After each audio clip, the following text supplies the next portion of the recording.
పోతారా మేడారం జాతర పోతానా ఉల్లా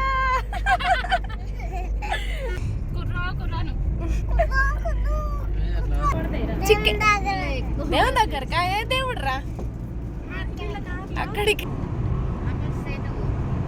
నేను మేడారం జాతరకి వెళ్ళడం ఫస్ట్ టైము. అంటే మామూలుగా మాకు మంచిర్యాల దగ్గర అక్కడ సమ్మక్క సారలమ్మలను దర్శనం చేసుకునే వాళ్ళం. ఫర్ ద ఫస్ట్ టైం నేను మేడారం జాతరకి వెళ్ళడం చాలా హ్యాపీగా ఉంది, ఎగ్జైటింగ్ గా కూడా ఉంది. యాక్చువల్గా నాకు సమ్మక్క సారలమ్మల చరిత్ర అయితే తెలియదు, ఇక్కడికి వెళ్ళేటప్పుడు నేను తెలుసుకున్నా. యాక్చువల్గా సమ్మక్క సారక్క జాతర గిరిజనులచే నిర్వహించే జాతర. మన ఆసియా ఖండంలోనే అతిపెద్ద జాతర అంటే సమ్మక్క సారక్క జాతరనే. కుంభమేళ తర్వాత ఎక్కువ మంది జనాలు హాజరయ్యే జాతర సమ్మక్క సారక్క జాతరనే. ఒక రోజు గిరిజనులకు చెందిన మేడరాజు అడవికి వేటకు వెళ్ళిండు. ఆ అడవిలో ఆయనకు ఒక పెద్ద పుట్ట దగ్గర ఒక పసిపాప కేరింతలు కొడుతూ కనిపించిందట. ఆ పసిపాపకు రక్షణగా పులులు, సింహాలు ఆ పాప చుట్టూ తిరుగుతున్నాయట. అది చూసి ఆశ్చర్యపోయి మేడరాజు తనకు పిల్లలు లేనందుకు భగవంతుడు పిల్లల్ని ఇచ్చాడని చెప్పి ఇంటికి తీసుకుని వెళ్లి పెంచుకున్నాడు. పాపకి సమ్మక్క అని పేరు పెట్టిండు. సమ్మక్క ఆమె చేత్తోని ఆకుపసరిచిన ఎంతటి అనారోగ్యమైనా నయమైపోయేదట. సమ్మక్కకి యుక్త వయసు రాగానే మేడారాన్ని పాలించే పగిడిద్దే రాజుకిచ్చి పెళ్లి చేసిండ్రు. వాళ్ళకి సారక్క, నాగులమ్మ, జంపన్న అని 3 పిల్లలు పుట్టిర్రు. కొంతకాలం తర్వాత మేడారంకి పెద్ద కరువు వచ్చింది. ఆ కాలంలో కాకతీయ రాజైన ప్రతాపరుద్రుడి నుంచి కప్పం తప్పనిసరిగా కట్టాలని కబురు వచ్చింది. కప్పం కట్టకపోతే యుద్ధం తప్పదని బెదిరింపులు కూడా వచ్చాయి. అప్పుడు మేడారం ప్రజలకు యుద్ధం తప్ప వేరే దారి లేదు. కాకతీయుల సైన్యం చాలా పెద్దది, ఆయుధాలు, గుర్రాలు, ఏనుగులతో కూడి. మేడారం గిరిజనుల సైన్యం చిన్నది, కత్తులు, బాణాలు మాత్రమే ఉన్నాయి. మరణం తప్పదని తెలిసిన ధీరులుగా యుద్ధంలో పోరాడారు. వందల సైన్యంతో పోరాడి పగిడిద్దరాజు కన్నుమూశారు. భర్త మరణ వార్త వినగానే సమ్మక్క తన పిల్లలు సారక్క, అల్లుడు గోవిందరాజుతోని యుద్ధంలో పోరాడింది. సమ్మక్క సారలమ్మల ముందు కాకతీయ సైన్యం నిలవలేకపోయింది. వెనక నుండి వెన్నుపోటు పొడిచింది. వెన్నుపోట్లతో సమ్మక్క సారలమ్మల దేహాలు తూట్లు పడిపోయాయి. కొడుకు జంపన్న కాకతీయుల సైన్యం చేతులు ఓడిపోవడం ఇష్టం లేక పక్కనే సంపెంగ వాగులో దూకి ఆత్మహత్య చేసుకున్నాడు. ఆయన రక్తం ఏరులై పారి సంపెంగ వాగు జంపన్న వాగుగా మారి తన వాళ్ళందరూ వీరమరణం పొందారని తెలుసుకున్న సమ్మక్క చిలకలగుట్ట వైపు నడుచుకుంటూ వెళ్ళింది. ఒకప్పుడు సమ్మక్క పసిపాపగా కనిపించిన ప్రాంతం అది. తనను వెంబడించిన వారికి సమ్మక్క కనిపించలేదు సరికదా, చెట్టు కింద ఒక కుంకుమనిలా కనిపించింది. సమ్మక్కే కుంకుమర్నిలా మారిపోయిందని భక్తుల నమ్మకం. సమ్మక్క సారక్క స్టోరీ వినైతే చాలా ఆశ్చర్యపోయినా, ఎందుకంటే వీర వనితలు వాళ్ళిద్దరు అదృశ్యమయ్యారనే విషయం నాకు స్టోరీ విన్న తర్వాతనే తెలిసింది. ఎనీవే మేడారం నైతే గిరిజనులకు సంబంధించిన కళాకృతితోనైతే మంచిగా రెడీ చేసిర్రు. నైట్ వ్యూ అయితే చాలా బాగుంది. ఫస్ట్ టైం వెళ్ళాను, చాలా హ్యాపీగా ఉంది. సౌమ్య చిక్కు అన్నదా ఆర్యన్ పిట్ట పిట్ట పిట్ట పిట్టేది పిట్ట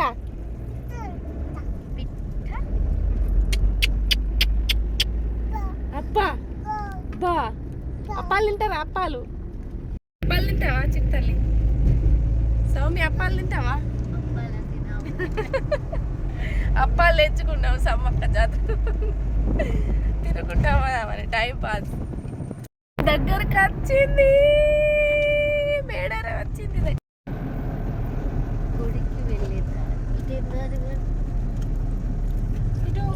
ఇటు పోయినావురా మేము ఇంతకు ముందు ఊరు వస్తుందిరా. ఊర్లో బోట్స్ చెంపన్న బాబు నుంచి కొత్తగా చేస్తాను కదా. నాకు ఒకటే డౌట్, దయ్యాల మడుగు అనేది ఏది అంటే అసలు ఏడుంటామేళ కుంభమేళ లెక్కనే ఉంటుంది. ఇప్పుడు మనము అక్కడ జంగల్ ఎంటర్ అయిపోతాం, జాతరకు సంబంధించిన ఐటమ్స్. నేను మేడారం జాతరకు వచ్చిన రీచ్ అయిన మేడారం ఫుల్ మంది ఉన్నారు ఇప్పటికే. అన్నేపల్లి అనే ఊరు సమ్మక్క జాతరకు వచ్చిన ఊళ్ళో చెప్పు ఇప్పుడైతే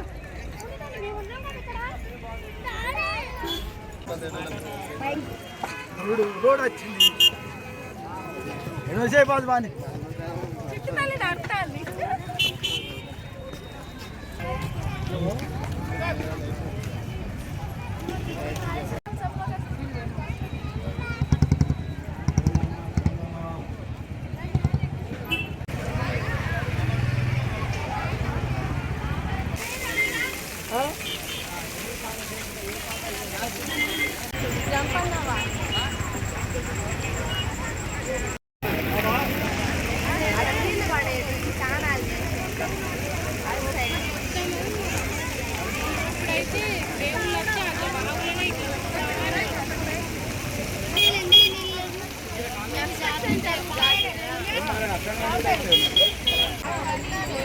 కన్స్ట్రక్షన్ జరుగుతాను కాబట్టి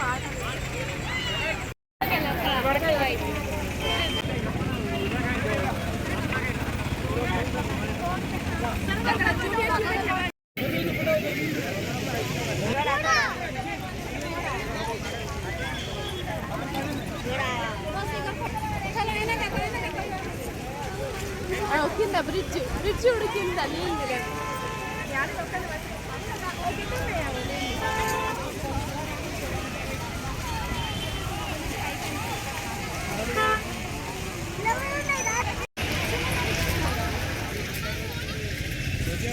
రిషందా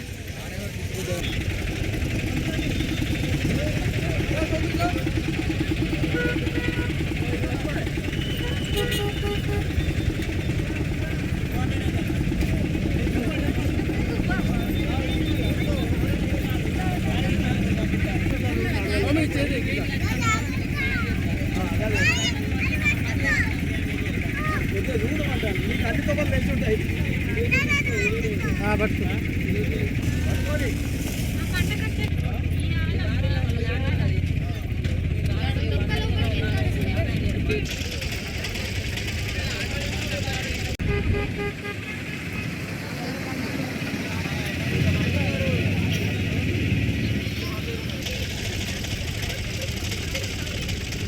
ఉన్నా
ఇట్రాలి ఇట్రా ఇదే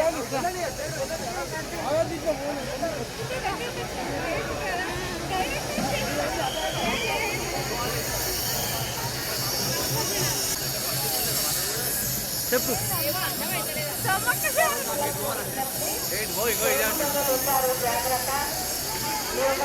ఆభరణాలు గమనించుకుంటూ ఉండండి.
అంతే ఈడే ఉన్నది మొక్కినాక అంతే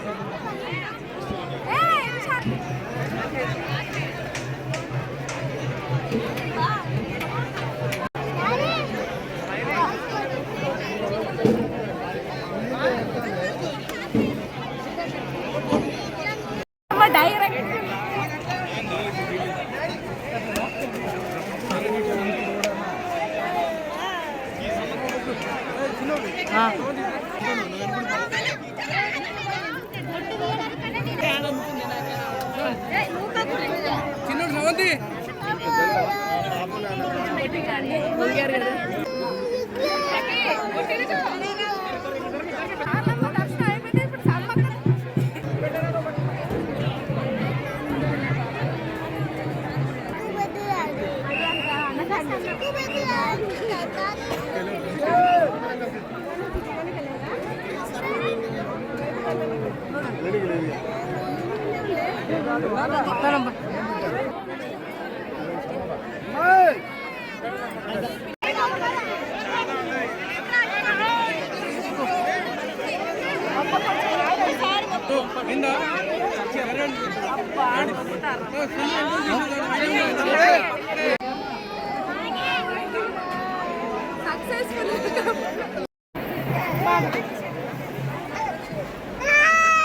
మేము పోతలేరు మీరు రాకుండా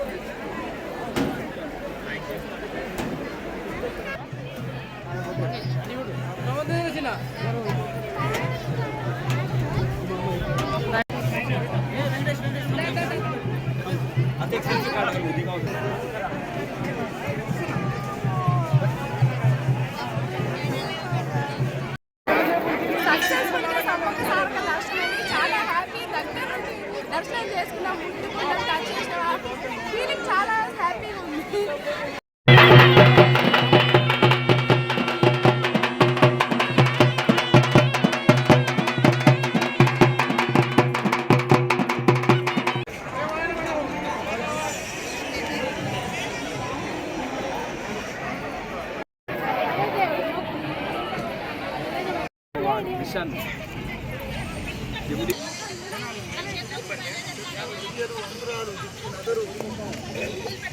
ఏం చెప్తారు నిషాన్? మళ్ళీ ఎక్కడికి వచ్చింది మీరు? మేము షాపింగ్ వచ్చినాం.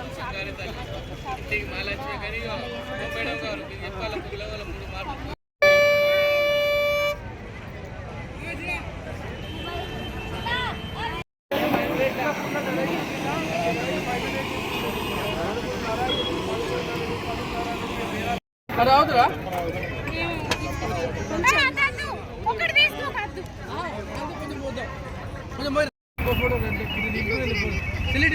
తీసిన ఇస్తాను.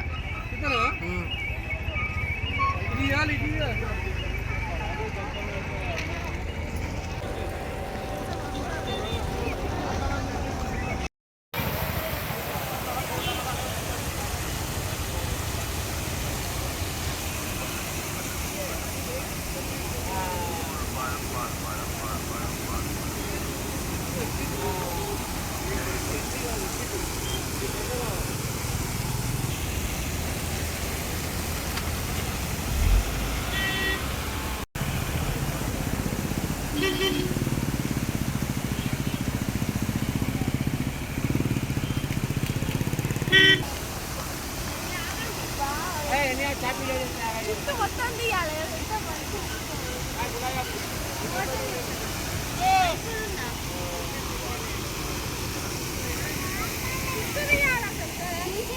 చికెన్ చికెన్ చికెన్ కొన్ని వంచాలి.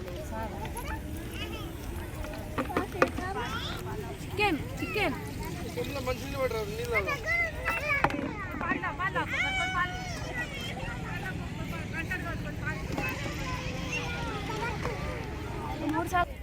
సాయంత్రం అయింది వచ్చేసరికి ఇక వండుకొని తినడానికి మంచి ప్లేస్ మంచి ప్లేస్ ఉంది. సో ఇక్కడికి వచ్చి వంట చేసుకొని తినడం